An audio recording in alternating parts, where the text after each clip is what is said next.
This is KSWO TV, Channel 7 in Lawton and Wichita Falls. You can count on us. Live from Lawton, Fort Sill, broadcasting across Texoma, this is 7 News Tonight.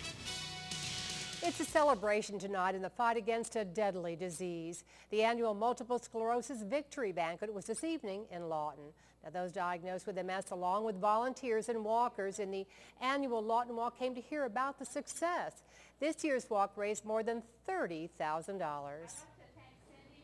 So we work all year long together, and then our big walk is in April, and tonight we get to actually celebrate the success of that event. MS is a debilitating disease that affects the central nervous system. It affects an estimated 500,000 Americans. There is no known cause or cure.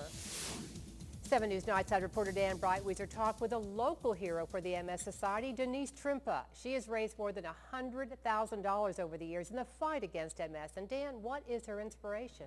Her husband Tom, who was diagnosed with MS almost 20 years ago. She hopes the money she raises will be the difference in finding the cure and help them both to live normal lives.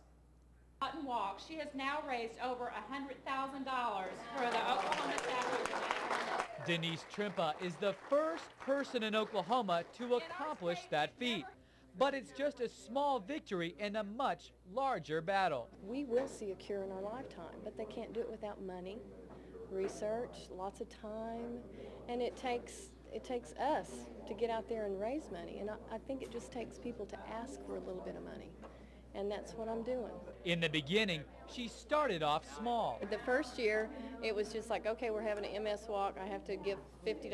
I'll get a t-shirt. But those humble beginnings have turned into a yearly Herculean effort that begins 2 to 3 months in advance. It's an effort that has to be balanced between helping your husband run the restaurant as well as another business. I write letters to everybody I know, all my family, all my friends, all my acquaintances, and I have people walk up to me and just hand me a $100 bill. Say, I saw you on TV, or I heard your story. Give this to the cause. And all her hard work paid off. This year she raised more than $13,000, a full third of what the rest of the walkers combined raised. But she's not giving up. Not until there's a cure. Then I'll move on to something else. She says every year she's impressed by medical breakthroughs that are made. Some medicines have come out recently that slow the disease down and buy a little more time. And Jan, if she keeps up at this pace, she'll reach the $200,000 mark in about 6 years. Thank you, Dan. She is amazing indeed. And Trimpa adds that every year she thinks it's going to be tough with all the other worthy causes that are out there. Every year she's surprised by the response.